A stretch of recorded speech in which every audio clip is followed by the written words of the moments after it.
Kalau kita mengacu dalam mazhab Imam Asy-Syafi'i, maka kita di sini tidak melihat hilal, maka esok adalah tanggal 30 bulan Zulqa'dah, lusa baru tanggal 1 Zulhijjah. Kenapa? Karena di kita tidak melihat hilal. Mereka melihat hilal. Di sana melihat hilal. Maka kalau kita mengacu dalam mazhab Imam Syafi'i, ya mereka besok tanggal 1 Zulhijjah, kita masih tanggal 30 Zulqa'dah. Bismillahirrahmanirrahim. Assalamualaikum warahmatullahi wabarakatuh.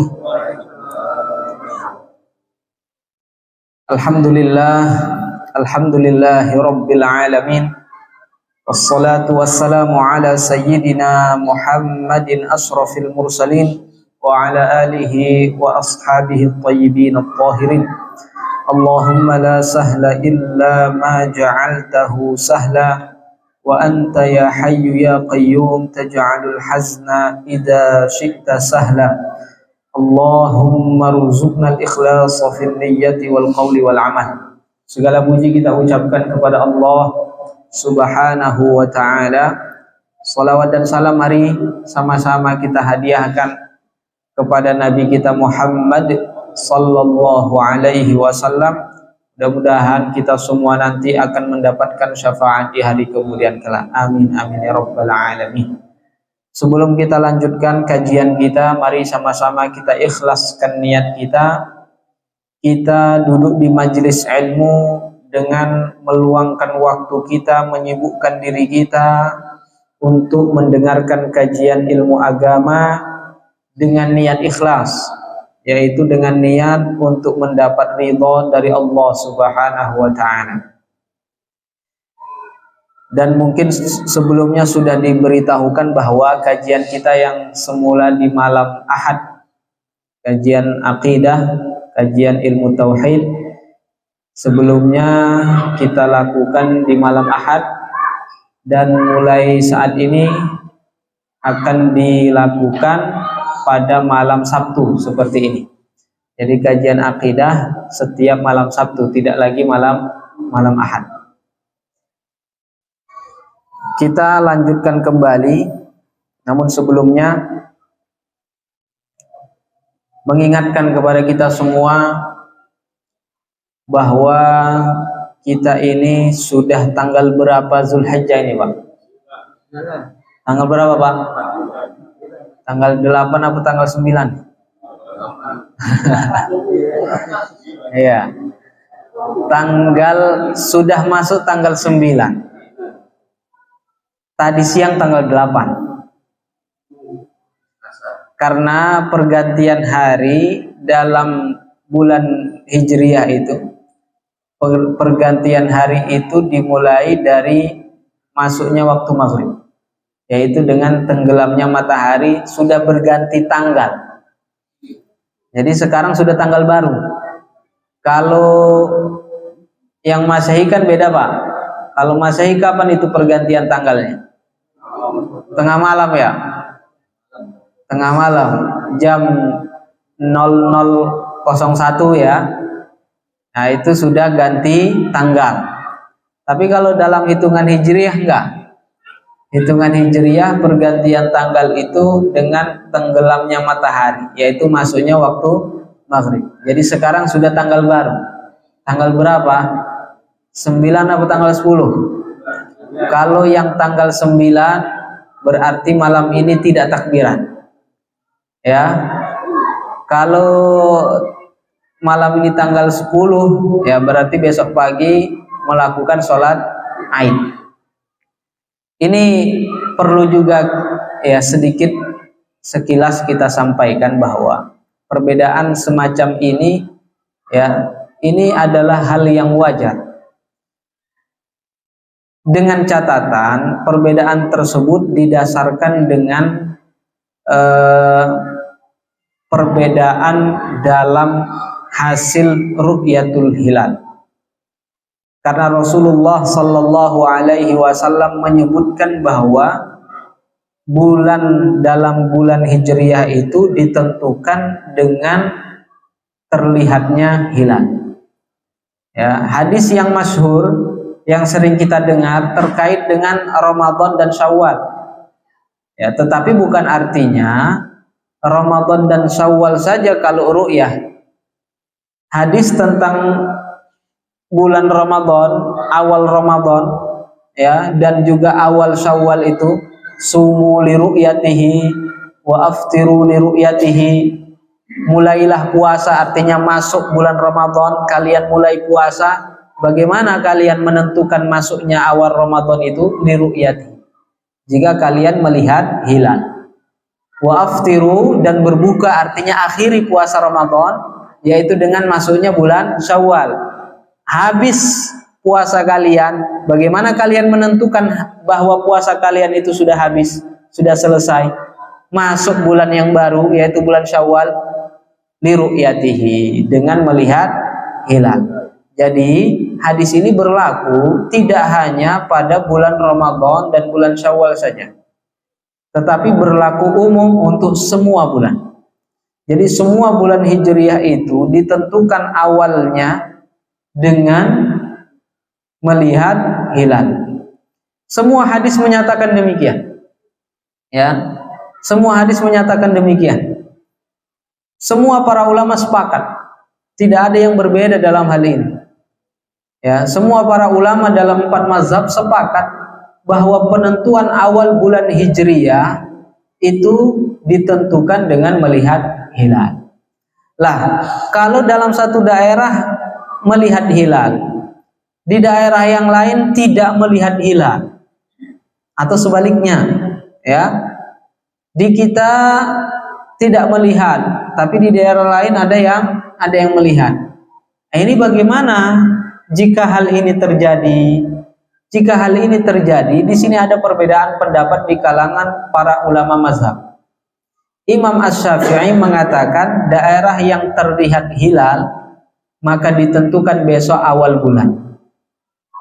Di daerah yang tidak melihat hilal maka besok adalah tanggal 30 bulan. Jadi lusanya baru tanggal 1 bulan yang baru. Ini jika daerah tersebut, daerah yang melihat hilal dengan daerah yang tidak melihat hilal itu beda matlaknya. Istilahnya matlak. Apa itu matlak? Matlak itu tempat terbit dan tenggelamnya matahari. Jadi kalau di kita malam, di sana masih siang. Nah, ini beda kan? Beda, kita terbit di sana belum. Ya, di kita sudah pagi, di sana masih malam. Nah, ini namanya beda matlak. Jika daerah tersebut beda matlaknya seperti ini.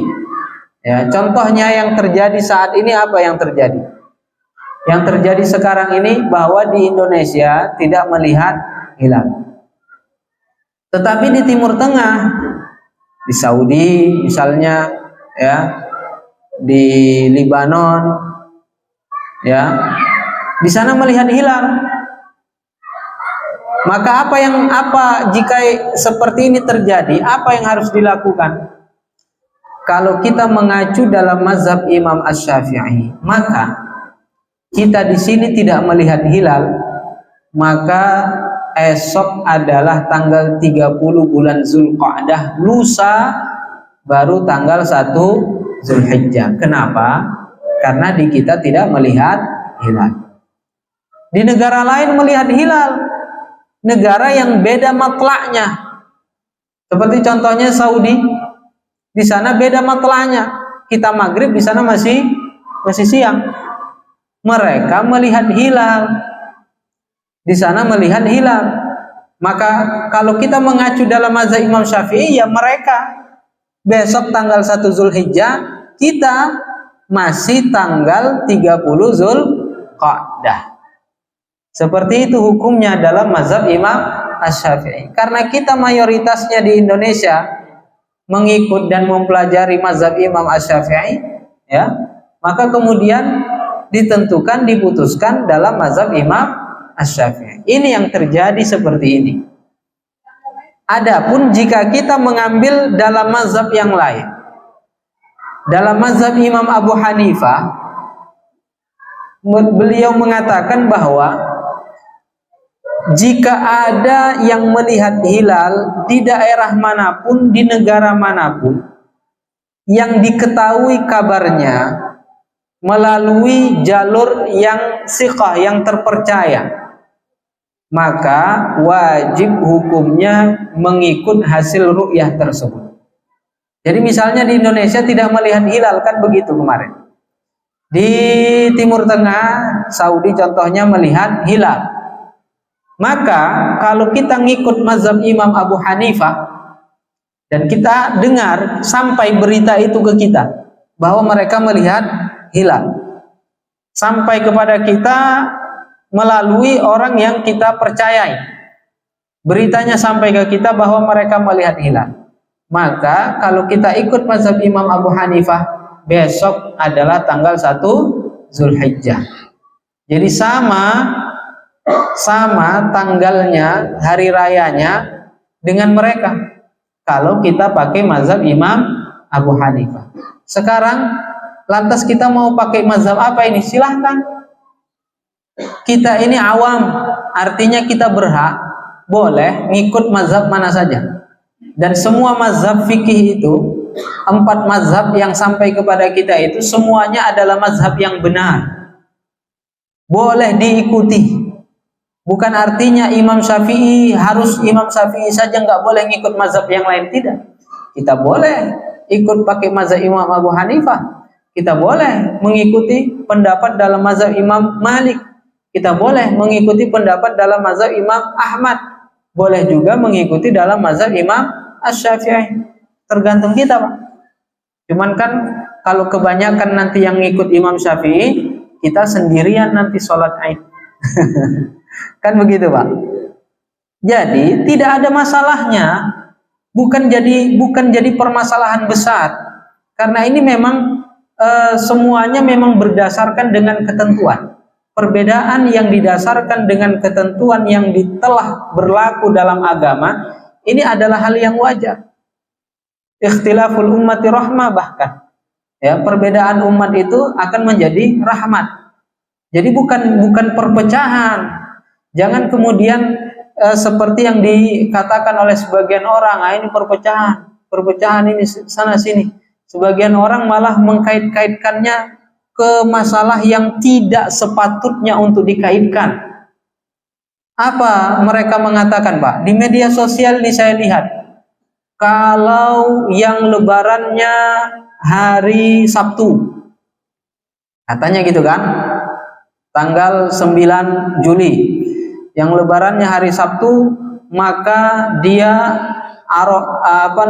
puasanya ya puasa hari Arafah, hari Jumat gitu kan. Puasanya hari Arafah. Ya. Tapi kalau yang lebarannya hari Ahad, tanggal 10 Juli, berarti Arafahnya hari besok ya, hari Sabtu. Itu katanya Arafahnya Arafah Nusantara katanya. Ini apa kaitannya? Apa kaitannya Arafah Nusantara? Ini orang yang mengkaitkan sesuatu itu tidak pada tempatnya. Saya melihat dan membaca itu, ya, yang tergambarkan adalah ini orang menulis panjang lebar, dia tulis. Intinya cuma ingin mengatakan bahwa orang yang puasa hari Sabtu itu Arafahnya Arafah Nusantara. Intinya ingin mengatakan itu, ya. Ini panjang lebar dia menulis, hanya ingin menertawakan dirinya sendiri. Kan ingin mempermalukan dirinya sendiri, berbicara tanpa ilmu. Panjang lebar pun dia ucapkan, dia tuliskan dengan kesana kemari dia membawa argumennya. Ini tidak, intinya ya hanya sekedar ingin mempermalukan dirinya sendiri di depan umum. Orang-orang mengatakan, oh ini hari Arafah, ini kan Arafahnya sekarang orang wukufnya hari Jumat gitu kan. Kita puasa Arafah itu karena orang wukuf di Arafah. Kalau mereka sudah tidak wukuf, yang ngapain kita puasa Arafah? Kita katakan bahwa puasa Arafah itu tidak ada kaitannya dengan wukuf di Arafah. Puasa Arafah itu kaitannya tanggal 9-nya. Tanggal 9 Zulhijjah. Bukan kaitannya dengan wukuf di Arafah. Wukuf tanggal 9. Nah, hubungannya adalah penentuan awal bulannya, bukan kaitannya dengan wukufnya. Makanya kita katakan tadi, penentuan awal bulannya di sini terjadi perbedaan. Makanya kemudian berbeda tanggal 9 Zulhijjahnya. Perbedaan tersebut dalam penentuan awal bulan ini wajar saja dengan dalil yang kita sebutkan tadi, yaitu karena melihat hilal. Nah, kalau ada orang bertanya kepada kita, itu kan puasa Arafah, orang wukuf sudah nggak wukuf lagi, kok kita puasa Arafah? Kita katakan bahwa puasa Arafah itu tidak ada kaitannya dengan wukufnya, kaitannya tanggal 9-nya. Karena tadi terjadi perbedaan pada penentuan tanggal 1-nya, maka terjadi perbedaan tanggal 9-nya tentunya. Nah, jadi tetap kalau terjadi perbedaan seperti itu, mereka duluan tanggal 1, kita belum tanggal 1, maka mereka duluan tanggal 9, kita baru besoknya tanggal 9, ya. Ini tetap puasa Arafahnya kapan kita? Tetap di kita tanggal 9, bukan tanggal 8. Ya, jadi kita puasa Arafah bukan hari ini, bukan tadi siang, tetapi puasa Arafahnya besok, tetap tanggal 9. Jadi bukan mengacu pada wukufnya mereka, tetapi mengacu pada tanggal 9-nya kapan. Paham ini Pak kan? Kalau patokannya wukuf, ya, kita nanti jatuhnya puasa kita nggak bisa puasa seperti puasa-puasa yang kita lakukan dari terbitnya fajar sampai tenggelam matahari. Kenapa Pak? Karena ketika mereka wukuf di Arafah, itu wukuf itu waktunya habis zuhur kan? Waktu masuk zuhur itu dimulai waktu wukufnya. Sementara di sana zuhur, di sini sudah jam berapa Pak? Sudah mau maghrib. Sudah mau maghrib kan? Nah, duluan kita. Iya. Kita duluan. Jadi kalau mengacu pada wukufnya, maka mereka wukuf itu siang hari di sana, kita di sini sudah mau maghrib. Duluan waktunya duluan kita. Secara waktu duluan kita, makanya tidak ada kaitannya dengan wukuf kita puasa. Wukuf mereka wukuf, kita puasa enggak. Kalau mereka wukuf kita puasanya malam. Karena mereka berlangsung wukufnya dari zuhur itu sampai mereka maghrib. Dan waktu itu kita berada di malam hari. Jadi tidak ada kaitannya. Kaitannya adalah tanggal 9-nya. Ya, kaitannya adalah tanggal 9-nya. Maka besok tetap disunnahkan untuk puasa Arafah bagi yang mengikut hasil ru'yah di Indonesia. Kalau dia ngikut pakai mazhab Imam Abu Hanifah, maka tadi dia puasa Arafah. Bisa dipahami Pak ya?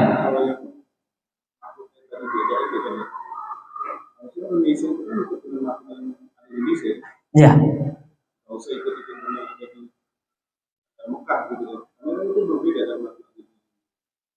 Indonesia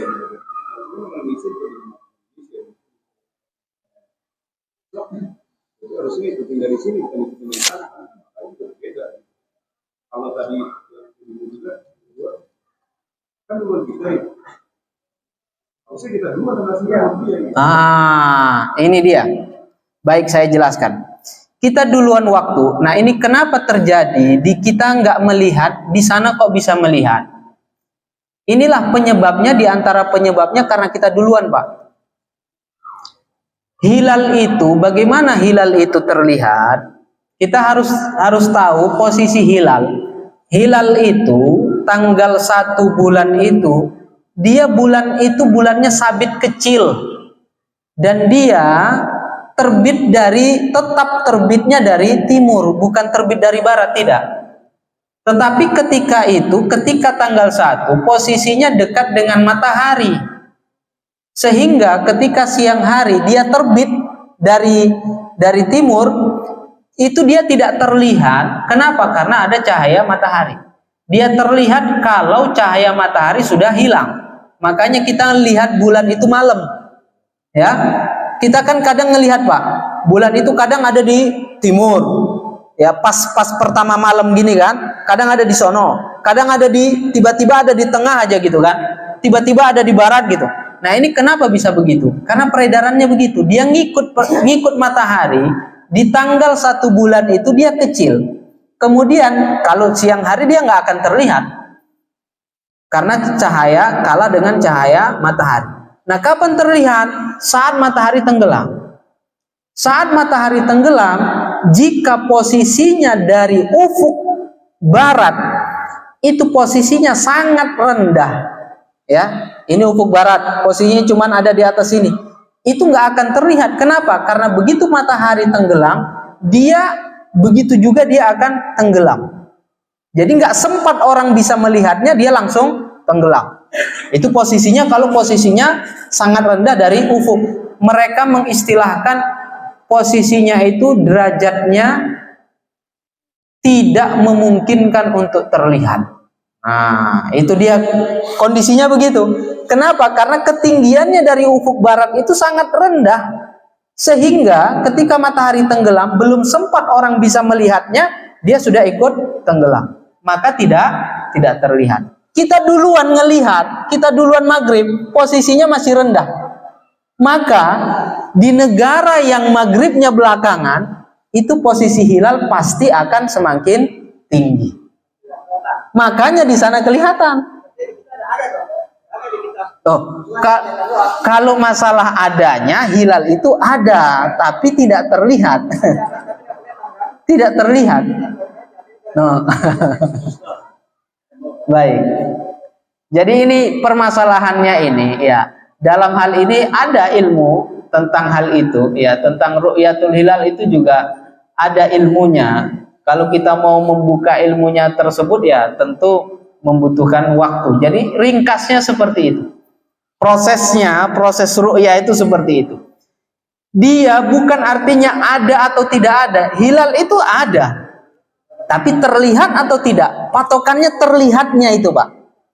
Bukan adanya. Iya, sebentar saya jelaskan sebentar ya. Yang menjadi patokan itu hilal terlihat atau tidak terlihat. Bukan patokannya ada atau tidak adanya. Karena Rasulullah mengatakan, sumu li ru'yatihi. Puasa kalian dengan melihatnya. Artinya kalau terlihat. Kemudian di akhir hadis mengatakan, fa in humma alaikum. Kalau hilal itu tertutup awan, berarti dia ada. Tapi tertutup awan. Karena tertutup awan sehingga tidak terlihat. Apa hukumnya? Disempurnakan menjadi 30 hari.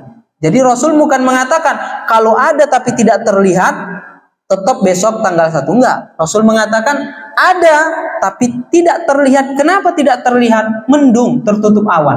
Padahal ada, posisinya tinggi misalnya. Kalaupun dalam hitungan posisinya tinggi tapi tidak terlihat, tetap yang menjadi patokan apa?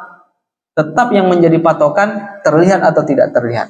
Seperti itu hukumnya yang disebutkan oleh Rasulullah, dan ini hadis. Dan ini hadis, tidak ada hadis yang lain yang membantahnya. Jadi kalau kita mau berargumen dengan mereka, orang-orang yang berpatokan teguh dengan hitungan hisabnya, kita cukup menantang mereka dengan coba mana hadisnya. Itu saja. Tidak ada hadis yang menguatkan dalil mereka. Mereka cuma mengatakan sekarang sudah zaman modern. Mereka cuma itu saja dalilnya. Sekarang zaman modern.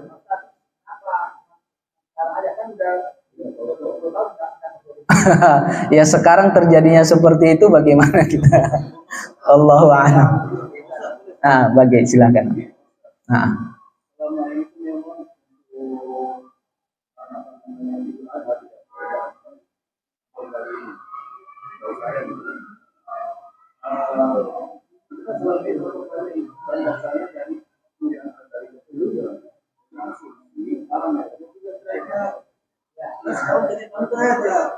Enggak, bukan 6 derajat. 2 derajat, sekarang 3 derajat.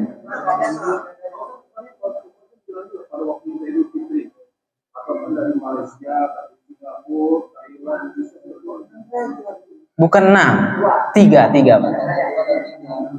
3 sekarang. Sebelumnya itu 2 kata mereka, namun sekarang 3.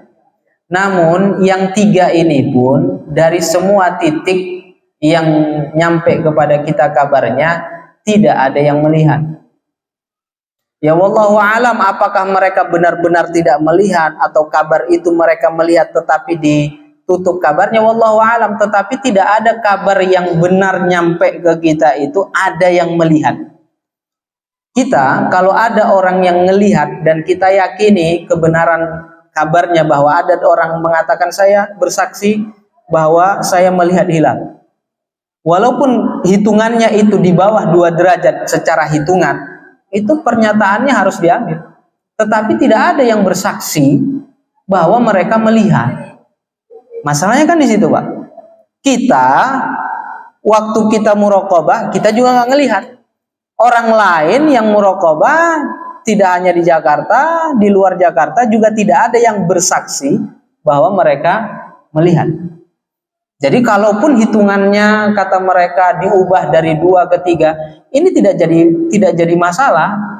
Yang menjadi masalah itu ada nggak yang melihat? Kalaupun toh sekarang katanya hitungannya ini 2, tapi karena dinaikkan menjadi 3, makanya tidak terlihat. Secara real buktinya ada nggak yang bersaksi melihat? Kan itu yang menjadi patokan, Pak. Kalaupun secara hitungan falaknya sekarang ini 1 derajat, 1 derajat itu semua, walaupun dari kalangan mereka yang berpedoman hisab, mereka mengatakan tidak terlihat. Ya, kalau masih 1 gitu kan. Tapi secara real ketika dilihat ternyata terlihat. Ini mana yang diambil, Pak? Hitungan tadi atau hasil penglihatan? Hasil penglihatan. Itu hitungan kok bisa salah? Ya bisa saja salah. Ya, namanya hitungan kan gitu kan, prediksi itu namanya. Prediksi kan bisa saja meleset. Jadi makanya patokannya itu bukan masalah hitungannya. Jadi kalau saya tidak mempermasalahkan itu, walaupun mereka menetapkan yang sebelumnya katanya imkanur ru'yah itu 2 derajat, sekarang imkanur ru'yah itu 3 derajat, itu nggak jadi masalahnya. Yang jadi masalah nanti. Walaupun mereka katanya imkanur ru'yah 6 derajat kata mereka, tapi diverifikasi ketika melihat hilal ada nggak yang melihat, itu saja patokannya. Jelas, Pak? Jadi kita sebagai orang Indonesia harus ikuti apa yang ada di Indonesia. Itu yang saya jelaskan tadi, kita bebas memilih mazhab. Ya. Ya, lebih kuat mana, semua mazhab itu sama-sama kuatnya. Tapi tergantung kita. Kalau kita kan mau ikut mazhab Hanafi sekarang ini, Pak. Ya, kita siapa teman kita nanti sholat Id? Kan itu. Nah, iya. Kalau kita mau ikut Imam Abu Hanifah kan bisa. Kan kalau kita ikut Imam Abu Hanifah, di sana ngelihat. Jadi besok Lebaran, boleh nggak seperti itu besok Lebaran? Boleh. Kalau ikut pendapat mazhab Imam Abu Hanifah. Tapi siapa teman kita, kan itu nanti jadi permasalahannya kan. Nah, cuman dari segi bolehnya, boleh. Makanya tidak kita permasalahkan perbedaan tersebut selama acuannya adalah ru'yatul hilal. Tapi kalau acuannya hanya hisab tanpa ada ru'yah, ya, walaupun terlihat tapi hasil ru'yahnya tidak misalnya, atau sebaliknya walaupun tidak terlihat tapi hasil ru'yahnya demikian, tetap ada orang kan begitu, Pak. Ya, tahun depan ini Lebaran jatuh tanggal sekian. Terserah nanti hasil ru'yahnya seperti apa, tapi tetap saya ikut hitungan ini. Karena ada orang seperti itu kan. Nah, yang seperti ini tidak acuannya tidak sesuai dengan yang ada di dalam hadis. Aneh, saya mengatakan kepada orang yang seperti ini aneh. Anehnya kenapa? Di satu sisi mereka sangat-sangat getol mengatakan kembali kepada Al-Quran dan hadis. Tahlilan dibid'ahin, kan itu, Pak. Ya kan?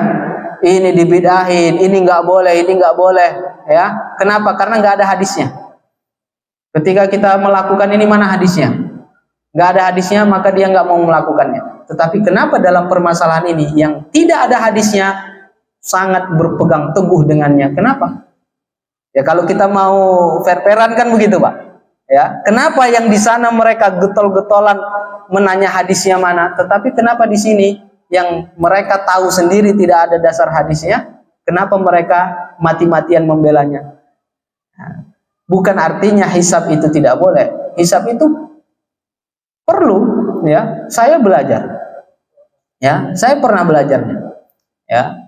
Saya mengetahui, tetapi bukan artinya itu dijadikan sebagai pedoman. Kita mempelajarinya hanya kita jadikan sebagai prediksi saja, bukan sebagai pedoman utama. Dia hanya pendukung saja. Silakan.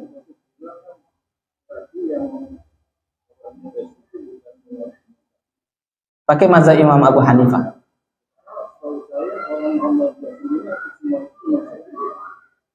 Tidak.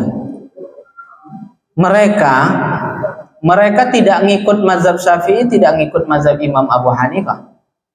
Karena mereka hanya mengikut pada hisab. Hasil hitungan saja. Ini yang saya tahu. Mungkin ada sebagian yang mengikut mazhab Imam Abu Hanifah mungkin.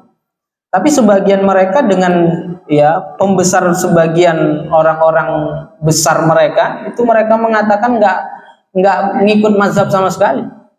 Enggak Syafi'i, enggak Hanafi, enggak Maliki, enggak Hambali sama sekali. Ya, sebagian mereka katanya ngikut Hambali. Ya, sebagian mereka katanya ngikut Syafi'i, tetapi mana buktinya? Kalau ngikut Syafi'i pakai kunut, Pak. Pakai kunut enggak? Ada yang pakai kunut, ada. Kalau pakai Syafi'i pakai bismillah. Mereka pakai bismillah. Ada yang pakai bismillah, tapi sebagian tidak pakai bismillah. Kan begitu.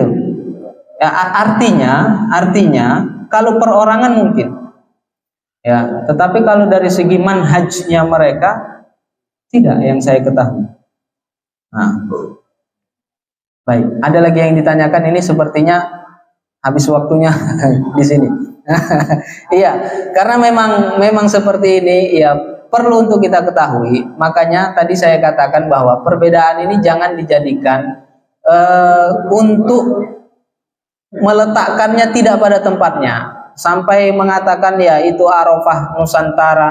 Ini apa kaitannya dengan Arafah Nusantara?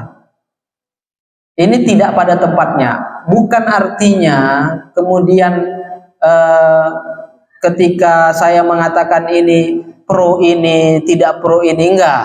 Ini tidak ada kaitannya. Kita hanya membahasnya secara ilmiah. Tidak menganut ini dan tidak menganut, tidak pro ini dan tidak pro itu, ya. Kita membahasnya secara ilmiah. Jadi kita mengukurnya setiap sesuatu itu secara ilmu, tidak mengukurnya dengan hawa nafsu. Karena kalau kita mengaitkan hawa nafsu ya seperti itu nantinya.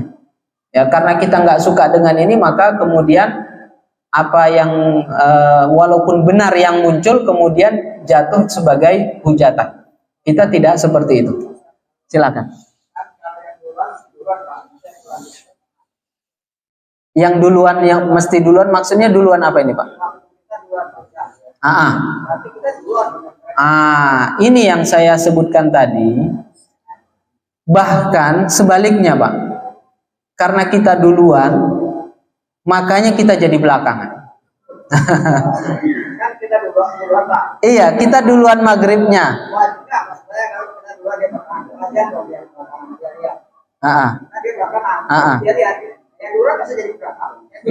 Iya. Nah ini karena kita yang duluan, kita nggak melihat. Kenapa nggak melihat? Karena posisinya itu sangat rendah sehingga tidak memungkinkan untuk terlihat. Ketika sudah sampai ke sono, itu posisi hilalnya sudah tinggi jadi terlihat, makanya mereka melihat. Patokannya bukan itu soalnya, Pak. Yang menjadi patokannya itu terlihatnya, bukan masalah duluannya. Terlihat atau tidak itu yang menjadi patokan. Karena kita duluan, maka tidak terlihat. Ya, karena mereka belakangan, mereka jadi melihat. Sehingga mereka duluan, kita jadi belakangan. Jadinya begitu. Bukan karena kita duluan mestinya kita duluan, enggak. Malah sebaliknya. Iya.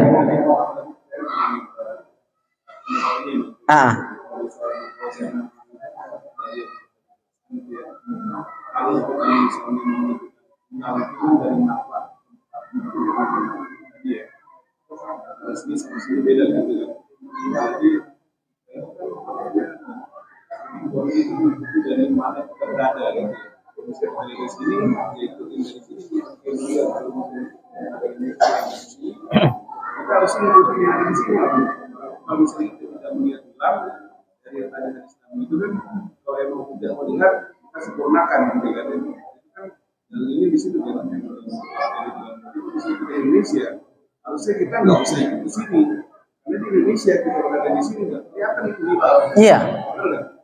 Ya seperti itu pendapat Imam Syafi'i begitu. Ya. Dan kita di sini kan mayoritasnya ngikut pendapat itu, Pak. Makanya besok kita belum lebaran. Kenapa? Karena di kita tidak terlihat. Nah, kemudian Imam Abu Hanifah berpendapat berbeda. Ini cuman kita sebutkan supaya kita tahu bahwa di sana ada perbedaan pendapat. Ya kalau Bapak tadi mengatakan demikian itu sesuai dengan mazhab Imam Asy-Syafi'i. Tetapi kita tidak menyalahkan mazhab Imam Abu Hanifah. Itu maksud saya. Ya, kita mau ikut Imam Syafi'i, ya itu sesuai dengan apa yang ada dalam pikiran kita, sesuai dengan yang ada dalam mazhab Imam Syafi'i, kita lakukan itu. Kita tidak berada dalam posisi yang salah. Tetapi jangan kemudian kita menyalahkan mazhab Imam Abu Hanifah karena kita ikut Imam Syafi'i, ya. Ini Imam Abu Hanifah ini gimana ini? Ya, salah ini. Enggak. Imam Abu Hanifah paham hadis juga. Imam Abu Hanifah juga memahami hadis. Beliau dengan luasnya ilmu beliau memahami hadis tersebut, ya. Beda pemahamannya dengan pemahaman Imam Asy-Syafi'i yang mereka sama-sama ahli hadis. Kita yang bukan ahli hadis, ya, kita hanya bisa mengikuti salah satunya. Mau ikut mana nih? Mereka sama-sama ahli hadis yang bisa diikuti. Ya terserah, saya ikut Imam Syafi'i, silahkan. Oh, saya ikut Imam Abu Hanifah, silahkan. Kita tidak menyalahkan Imam Syafi'i ketika kita ikut Imam Abu Hanifah. Kita tidak salahkan Imam Abu Hanifah ketika kita ikut Imam Asy-Syafi'i. Begitu, Pak. Paham ya? Jadi kita kalau mau ikut Imam Syafi'i, ya alhamdulillah. Mau ikut Imam Abu Hanifah juga alhamdulillah. Tetapi kan memang secara ininya sosialnya ya kita ikut yang banyak kan gitu, Pak. Secara sosial gitu kan. Karena supaya nggak kita melakukan sendiri, nggak asing sendiri. Itu kalau secara sosialnya. Tapi secara hukumnya tadi, ya berhak kita ngikut salah satu dari mazhab tersebut. Nah, baik, ada lagi yang ditanyakan ini. Nah, bagaimana, Pak?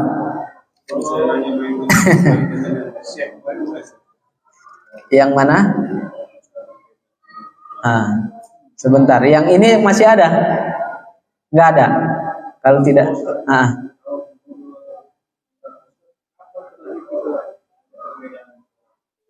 kalau Idul Adha, seingat saya pernah sebelum ini terjadi.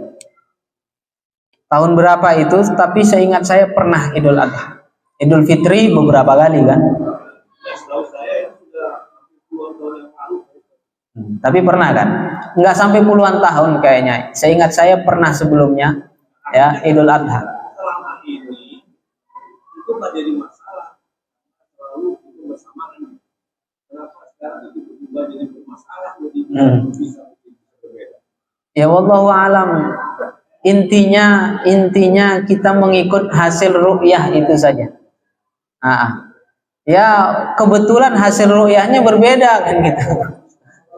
Kebetulan hasil ru'yahnya tidak sama. Nah ini yang kemudian menjadikan ini berbeda. Kenapa harus tahun ini? Ya wallahu alam. Kita nggak ngepas-ngepasin gitu kan, dan tidak menutup-nutupin ada yang melihat, tetapi beritanya ditutup-tutupin nggak. Nah, kalau memang benar ada beritanya yang melihat, ya benar itu adanya, kita ambil, tetapi tidak ada beritanya. Nah, baik, silakan.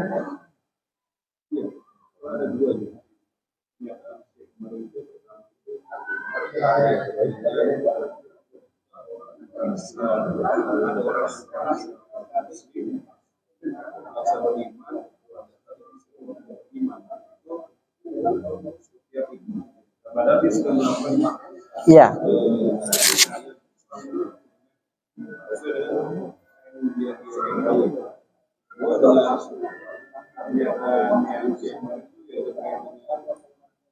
Kalau memang berbeda dengan pemahaman dari ini maksudnya aplikasi gitu ya. Itu yang menurut saya, kok bisa mengatakan selama dia masih saja benar, tapi hanya berbeda pemahaman. Masalah satu yang tidak boleh mengatakan itu aplikasi kemarin kafir, Iya. Jadi yang pertama tentang tadi masalah orang Muslim yang menganggap dirinya Islam, tapi pada hakikatnya dia bukanlah seorang Islam. Padahal kita lihat dia rajin melakukan sholat misalnya ya, dan lain-lainnya. Ini bagaimana ini bisa terjadi? Ini sesuai dengan hadis Rasulullah Sallallahu Alaihi Wasallam, riwayat Imam Bukhari, riwayat Imam Muslim, dan riwayat Imam At-Tirmidzi, bahwa Rasulullah bersabda, innal abda la yatakallamu bil kalimah la yara biha ba'san yahwi biha fin nari sab'ina kharifah. Sesungguhnya seorang hamba itu, seorang muslim maksudnya, la yatakallamu bil kalimah, dia mengucapkan satu kalimat, la yara biha ba'san, kalimat yang diucapkannya itu dia tidak menganggap kalimatnya itu bisa membahayakan dirinya. Tetapi apa kata Rasul? Yahwi biha finnar, tapi kalimat yang dia ucapkan itu memasukkan dia ke dalam neraka. Neraka yang bagaimana? Sab'ina kharifa, neraka yang jarak tempuhnya 70 tahun perjalanan. Para ulama mengatakan neraka dengan sifat yang disebutkan itu 70 tahun perjalanan itu adalah qa'ru jahannam. Itu adalah dasar neraka jahanam. Dasar neraka jahanam itu hanya dihuni oleh orang-orang kafir saja. Orang muslim yang masuk neraka, mereka tidak akan sampai ke dasar neraka. Orang muslim yang dimasukkan ke dalam neraka karena dosa-dosanya, mereka tidak dimasukkan, tidak ditempatkan ke neraka yang paling dasar. Karena neraka yang paling dasar itu hanya diperuntukkan untuk orang-orang kafir saja. Nah, Rasulullah dalam hadis tersebut menyatakan ada orang muslim bisa masuk ke dalam dasar neraka gara-gara apa? Gara-gara ucapannya. Ucapan yang bagaimana? La yara biha ba'san. Ucapan yang dia anggap tidak berbahaya. Jadi, seorang muslim bisa terjatuh dalam kekufuran gara-gara ucapan yang dia ucapkan, dan dia tidak mengetahui kalau ucapannya itu bisa mengeluarkan dia dari Islam. Tapi pada hakikatnya, pada hukumnya, karena ucapan itu dia dihukumi keluar dari Islam. Makanya dia dimasukkan ke dalam neraka yang paling dasar. Ini yang disebutkan kemarin itu, bahwa ada para ulama membagi kekufuran itu menjadi 3. Di antaranya kufur perkataan. Jadi ada kata-kata yang jika diucapkan oleh seorang muslim, itu muslim dihukumi keluar dari Islam. Seperti apa? Mencaci maki Allah. Orang yang mencaci maki Allah ini dianggap keluar dari Islam. Ada orang mencaci maki Allah, ya. Setelah mencaci maki Allah, dia tetap sholat, puasa, dan lainnya, ya. Malah sholatnya terlihat rajin gitu kan. Ini orang dianggap muslim atau tidak?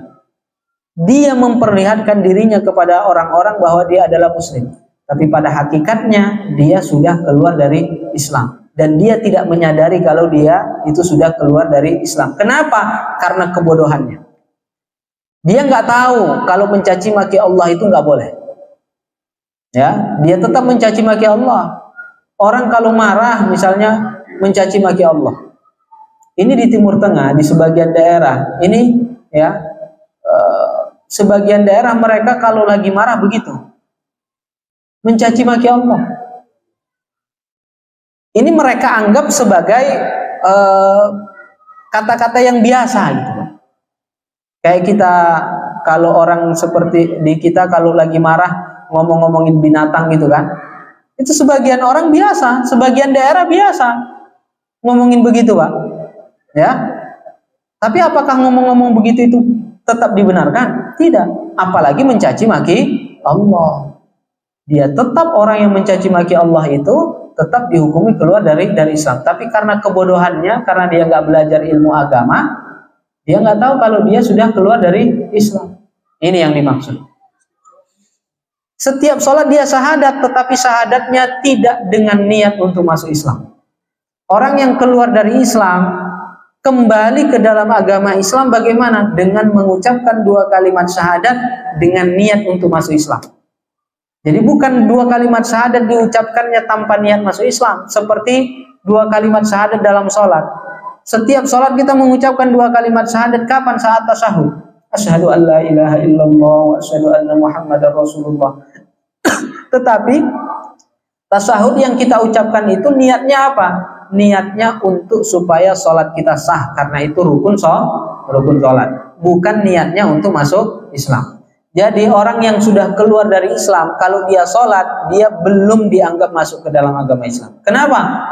Karena dia belum mengucap 2 kalimat syahadat dengan niat masuk Islam. Bukan sholat ya sholat, ya perintah, mengerjakan perintah, bukan memperbaharui syahadat, karena tidak ada niat, dia tidak berniat untuk itu. Kecuali kalau dia niatnya ya sebelum sholat dia mengucapkan 2 kalimat syahadat dengan niat untuk masuk Islam. Tetapi kan tidak. Nah, maka tidak.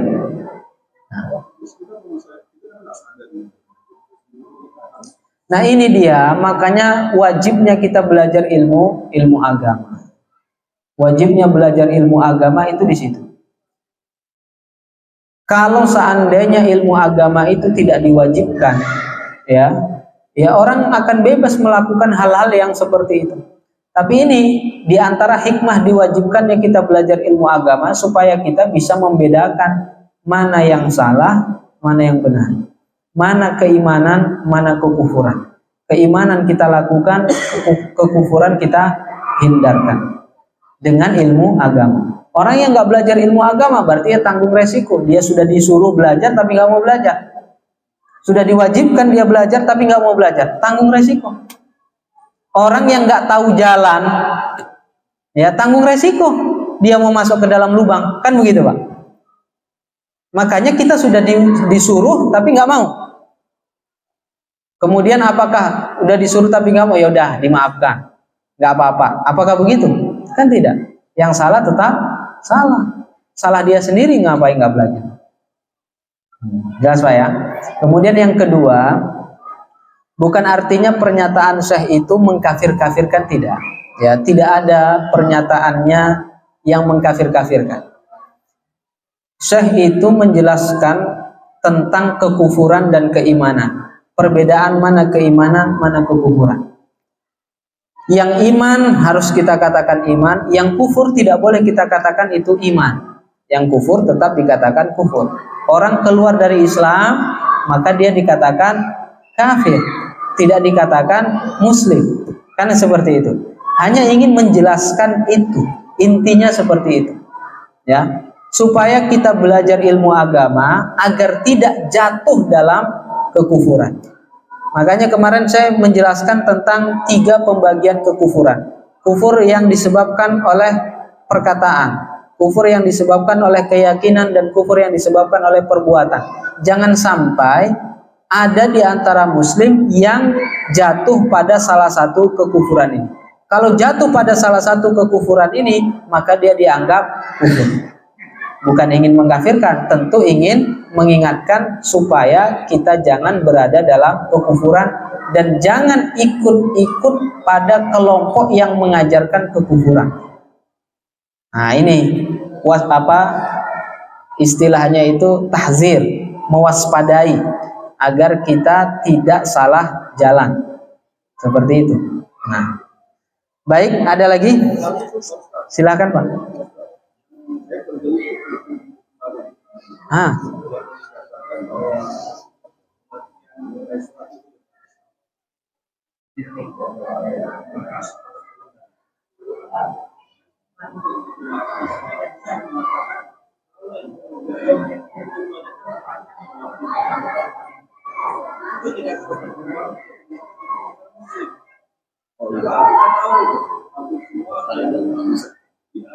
Enggak semua, Pak. Enggak semua. Hanya yang muncul-muncul aja di internet begitu kan. Saya pernah bertanya sama warga-warga sana. Ya, enggak semuanya berkeyakinan seperti itu. Dan sebagian mereka juga buat maulid Pak. Ya, tapi di rumah-rumah sendiri. Ya, di tempat-tempat sendiri, tidak seperti kita ini diumumkan gitu, enggak. Ya, di tempat-tempat sendiri mereka buat. Jadi intinya enggak semua seperti itu. Ya, hanya yang muncul di permukaan, yang nyampe ke kita melalui media sosial, itu yang nyampe. Tetapi kalau secara keseluruhan tidak.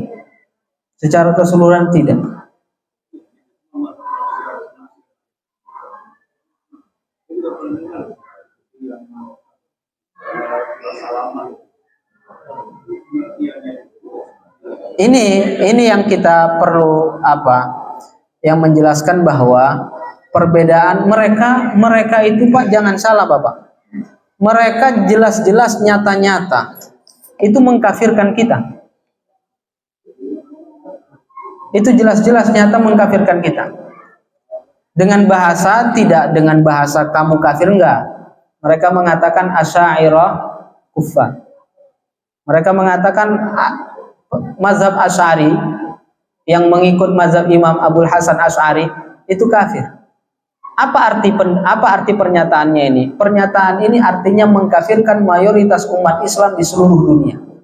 Karena mayoritas umat Islam di seluruh dunia, khususnya Indonesia, itu Asy'ariyah. Kita dalam hal akidahnya kita Asy'ariyah ini di Indonesia, Pak. Sama halnya dalam fikih kita Syafi'iyah, mazhab Syafi'i. Tapi dalam akidah kita ikut pendapat mazhab Imam Abul Hasan Asy'ari. Mereka mengkafirkan Asy'ariyah. Mereka mengkafirkan kita. Ya, mereka mengkafirkan kita. Ya, kok bisa begitu? Ya, lihat saja video-video mereka banyak beredar seperti itu. Ya. Lantas kemudian kita mau membela mereka mati-matian. Iya. Intinya Pak, kita mempelajari dasar keyakinan. Siapapun mereka yang dasar keyakinannya menyimpang, ya, dasar keyakinannya sudah menyimpang jauh, ini tidak kita golongkan ahlu sunnah wal jamaah, walaupun mereka mengatakan diri mereka ahlu sunnah wal jamaah, walaupun mereka misalnya ya dari kelompok ini, dari organisasi ini. Kita tidak melihat kelompok dan tidak melihat organisasinya, tetapi kita melihat dasar keyakinannya. Ahlu sunnah tidak. Kita sebelumnya juga pernah menjelaskan bagaimana dasar-dasar keyakinan ahlu sunnah wal jamaah. Insya Allah nanti ya di kitab ini juga akan dijelaskan dasar-dasar keyakinan ahlu sunnah wal jamaah. Nah, seperti itu. Kita tidak menyebut, tidak mengkafir-kafirkan, tidak. Kita ingin menjelaskan bahwa inilah keyakinan ahlu sunnah wal jamaah. Ya di luar ini ya kita katakan itu bukan ahlu sunnah wal jamaah. Mau kita gimanain lagi coba? Ya, kita yang kalau berbeda kita mau katakan sama kan nggak bisa, Pak. Yang berbeda kita tetap katakan berbeda karena memang jelas-jelas berbeda. Kecuali kalau perbedaan itu tidak sampai berbeda pada dasar keyakinan. Kalau perbedaannya bukan pada dasar keyakinan, nah ini tidak kita katakan berbeda. Tapi kalau dasar keyakinan itu berbeda, ini kita katakan berbeda. Ya kita nggak bisa menyamakan mereka. Tapi tidak kita katakan ini kafir, ini kita nggak mengkafir-kafirkan gitu, nggak. Ya. Baik, kita cukupkan sampai di sini. Insya Allah akan kita lanjutkan pada pertemuan berikutnya. Mengingatkan bahwa kita besok tetap melakukan puasa sunnah bagi yang bisa untuk melakukannya. Ini sunnah bukan wajib, ya. Kemudian mari kita lakukan hal-hal ketaatan ibadah lainnya karena Rasulullah bersabda 10 pertama di bulan Zulhijjah ini amal kebaikan akan dilipat gandakan. Ma min ayyam al-amalu salihu fiha ahabbu ilallahi min hadhil ayyamil 'ashr. Tidak ada hari yang amal soleh dilakukan padanya itu akan lebih dicintai oleh Allah, dilipat gandakan pahalanya, melainkan pada hari-hari 10 pertama di bulan Zulhijjah. Masih ada tinggal 1 hari besok, Pak, kan? Ya, kita bisa melakukan amal ibadah, ya, kita banyak bersedekah, menolong orang, ya, melakukan kebaikan. Insya Allah Allah Subhanahu wa Ta'ala akan memberikan kemuliaan bulan Zulhijjah ini kepada kita. Amin, amin ya rabbal alamin. Kita ucapkan tahlil dan sholawat kepada Nabi. La ilaha illallah. Allahumma salli ala sayyidina Muhammad wa ala alihi wa sahbihi wa sallim. Alhamdulillahi rabbil alamin. Assalamualaikum warahmatullahi wabarakatuh.